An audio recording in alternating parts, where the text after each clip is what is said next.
Hello everybody and welcome back to another episode of Saving Sunderland. Today we start season 5 of Saving Sunderland and we've got a load of transfers to talk about, including one who might be one of the best wonder kids I have ever signed on any FM. So as you can see here, a lot of outs in terms of loans and a few fee-paying transfers, but also a lot of in. And despite all the work we've done in the transfer market, we still have £105 million left because we actually made a profit during this transfer window. So January could be interesting if we need to make changes. Let's quickly address the outs. Giuseppe Pizzella found himself going to Crystal Palace for £24.5 million.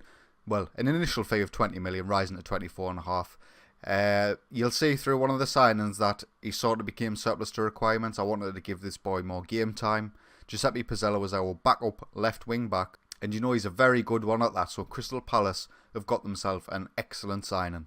Next up was Alassane Play, our top scorer from seasons gone by.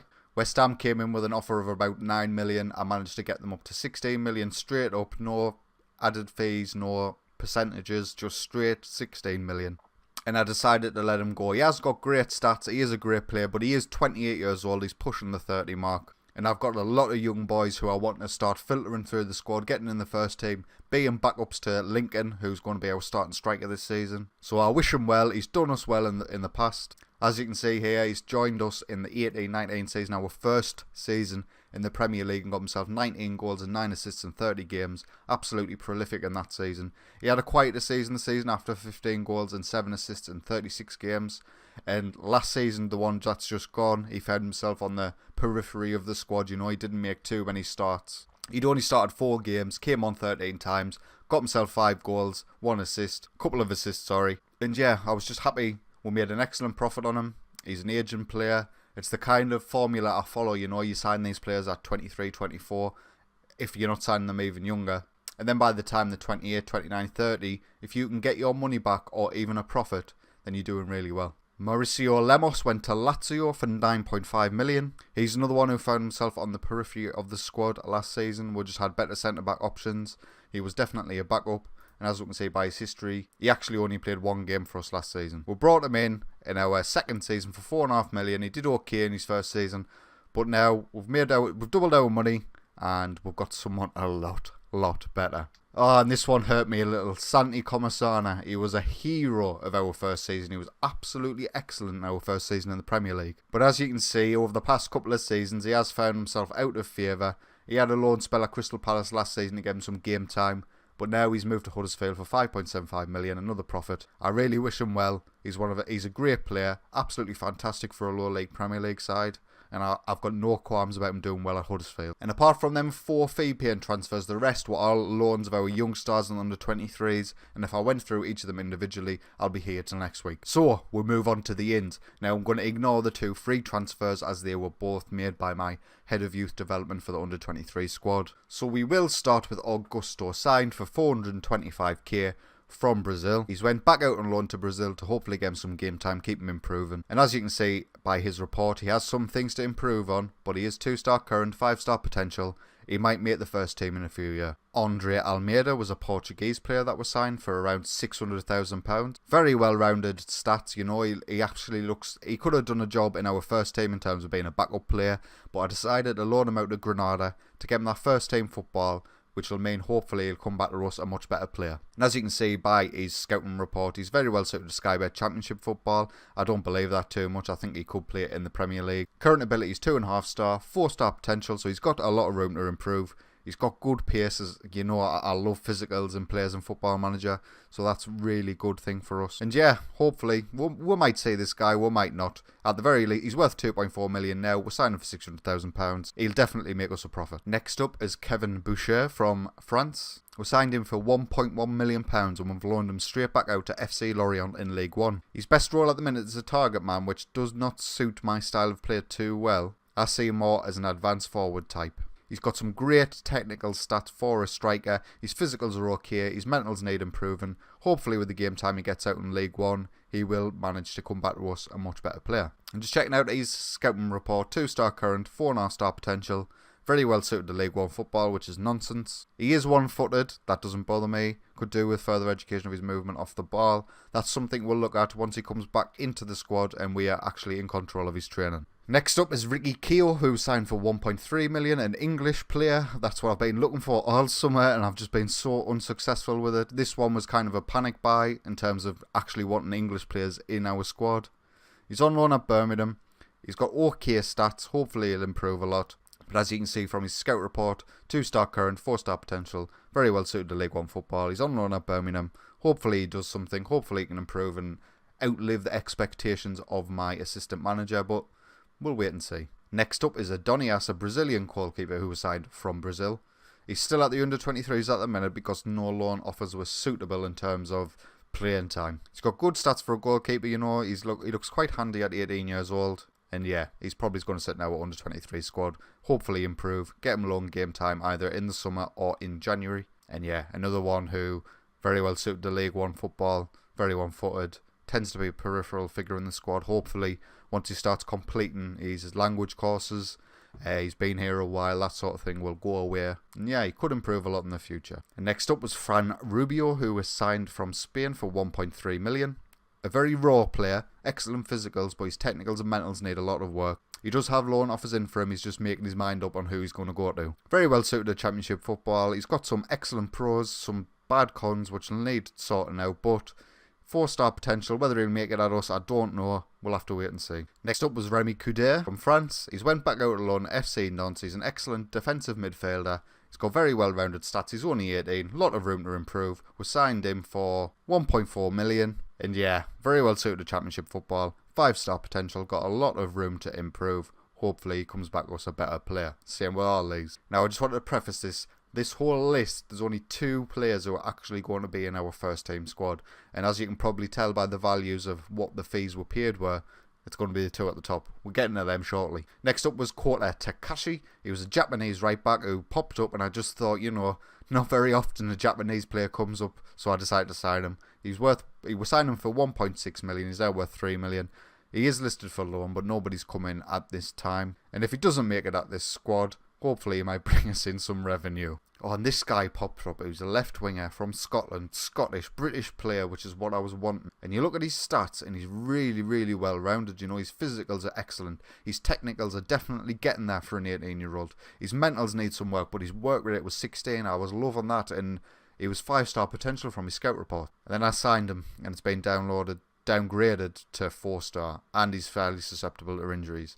I'm a little bit disappointed in this guy. Hopefully he might improve. That might sort of, I'm not sure how much the injury prone stat can change, but hopefully once his physicals get up, it becomes less of an issue and he does realise his potential, because at 18 years old he's got excellent current ability. It's better than 2 stars, don't believe that. And we're just going to leave this guy is one of the best wonder kids I've ever signed. We'll go to Milagros first. And he was the reason that I wanted to sell Giuseppe Pizzella. He's going to be our backup left wing back for this season. We're signing for 14.5 million from Brazil. Excellent physicals, technicals in the right places, mentals in the right places. Once he gets some game time, this guy's going to improve massively. As you can see, 2.5-star current, 5-star potential. Got some cons, not bothered. Pros, possesses great pace, great overall speed. He's fast, he's got acceleration and he's fast. But he is very well suited to Premier League football, so if he ever needs to slot in, he's going to suit it well. We've obviously got him training for that left wing back role because that's not his natural position. But hopefully, given game time there, it'll come with time. And last, but by no means least, we're going to look at Oscar Pfeiffer. Look at this boy. He's just turned 20. He was 19 when I signed him. £11.5 million this boy cost me. He's an absolute beast and monster at centre-back. Look at them physicals. They are to die of. His physicals, he's got his mentals, he's got them in the right places. Same with his technicals, but look at the physicals. He's got the perfect personality as well. Perfectionist. That's the sort of personality you usually see on Cristiano Ronaldo. And yeah, and we signed this guy. He's already, according to my assistant or one of my coaches, he's already the best centre-back at the club. And in the summer, I had massive offers for Cesar Montes and Ruben Diaz and Reykjavik. But particularly Cesar Montes and Ruben Diaz, I was actually considering them because of this guy. But this is how we are likely to set up for this next season. Reykjavik in goal, Pfeiffer, Diaz, Rios centre-backs, Christensen and Tierney left wing-back and right wing-back, Koulibaly and Guendouzi in the centre, Francisco Trincao on the right, Moise Keane on the left, and Lincoln up top. And now we'll talk about another player who has entered the squad. He came back from loan. We signed him last year. He had a loan out at Napoli, and it's this guy, Maximiliano Sugo. He's going to be our backup striker. But just look at him, 20 years old, he's absolutely fantastic. And if you cannot remember, we're signing for 2.2 million. He had a hit and miss spell at Napoli, he only started 18 games, but he did only go as a rotation option. But this year he's got to come back. I'm going to have no qualms about dropping Lincoln, rotating Lincoln, resting Lincoln, because Maximiliano Sugo will definitely fill in his boots. So that brings us to today. It was a busy transfer window. A lot of offers came in for a lot of our players, but we managed to hold on to everybody we wanted to hold on to. And Middlesbrough is going to be the first game of the season away from home, so let's get into it. So we kick off against Middlesbrough, first game of our 5th season. As in charge of Sunderland, we are shooting from left to right. Highlight now, Middlesbrough are very high up the pitch. Tarashaz finds himself to Lamella in the box, and we're down 1-0 already. Oh, as you can see, absolutely no marking whatsoever. Nobody's out marking Tarashaz. Eric Lamella finds a bit of a gap from his marker, and he slots it away lovely. 1-0 Middlesbrough. Another highlight, Moise Keane intercepts a pass. He sends Lincoln away down through the centre. He beats his man. He takes a long shot. He's never scoring that. Another highlight, been a very quiet first half, and it's 3 minutes to go. Middlesbrough are knocking it about really well. Lamella tries to send Braithwaite through, but Ruben Diaz can cover. And the highlight continues. Guendouzi finds Trincao on his right hand side. Lincoln now in the centre. Tries to play the through ball on Moise Keane, but it's cleared. We're back on the ball. Trincao back on this right hand side. Finds Christian overlapping. Can he get the ball in? He can. Gilabodji can head it clear. It falls to Lincoln in the box. Oh my god. The defending was horrendous. So the ball finds its way into the box through Christiansen on this right hand side. It gets cleared by Gilabodji. Then the defender just panics. Hits his own player. Finds Moise Keane. Finds Lincoln. That's 1-1. We're back in the game. That's going to be that half time. We've definitely come back into the game since their goal, so hopefully our boys can do the business. Francisco Trincao is struggling. I am going to make the change and get him off immediately for Enzo Cabrera. Highlight, Cabrera with a corner. Moise Keane, what a goal. Simple as you like. You never see corner goals on Football Manager, but that one worked a treat. As you can see here, Cabrera takes the corner. Moise Keane beats his man. Absolute bullet header, no saving that. 2-1. Another highlight, 70 minutes here. Koulibaly plays the ball to Guendouzi. To Cabrera on this right hand side. Christiansen's overlapping. He gets the ball in. Moise Keane's back post. Another header from Moise Keane. Absolutely brilliant from the lad. Loving his work so far. 3-1. As you can see here, we have the ball in the centre. We're just playing it about nicely. Cabrera finds Christiansen overlapping on this right hand side. Nutmegs the Middlesbrough player. He'd be embarrassed. Moise Keane heads back post. 3-1. 80 minutes now. We've got the ball through Koulibaly again. Moise Keane in the centre. Koulibaly back to Moise Keane. Takes the strike, he hits the bar. He should have had his hat-trick. Unlucky. 82nd minute now. We're going to make a couple of changes. Who do I want to bring on? I want to bring on Milagres for Kieran Tierney, and I want to give Maximiliano Sugo his first game. 10 seconds to go in this game. That's going to be it. We are going to win this game 3-1. A good away victory to start the season. You know, we had a bit of a scare early on through Middlesbrough getting a goal through Eric Lamella. But full time, Sunderland 3, Middlesbrough 1, 3 points on the board. You can't complain. You know, when I saw the likes of Pizzella and Alisson play, they were quite important figures in the dressing room, so I was wondering how that might affect our early season form. So hopefully, after that result, that'll calm the boys down. We'll get into a rhythm, and hopefully we can continue keeping the good performances coming.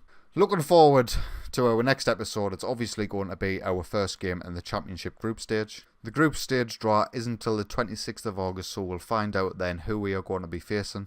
Hopefully we'll have decent coefficient because we've had a couple of years now in the Champions League and Europa League, so hopefully we're not seeded too far down the pot. But yeah, that's going to be enough from me. The next game will of course be the Champions League first group stage game. A really pleasing performance against Middlesbrough. It could have very much been a banana slip for us. They're a newly promoted side, but we managed to come through the game with a professional performance. If you have enjoyed today's video, please consider leaving a like and get yourself subscribed if you want to see more from me. But until next time, take it easy.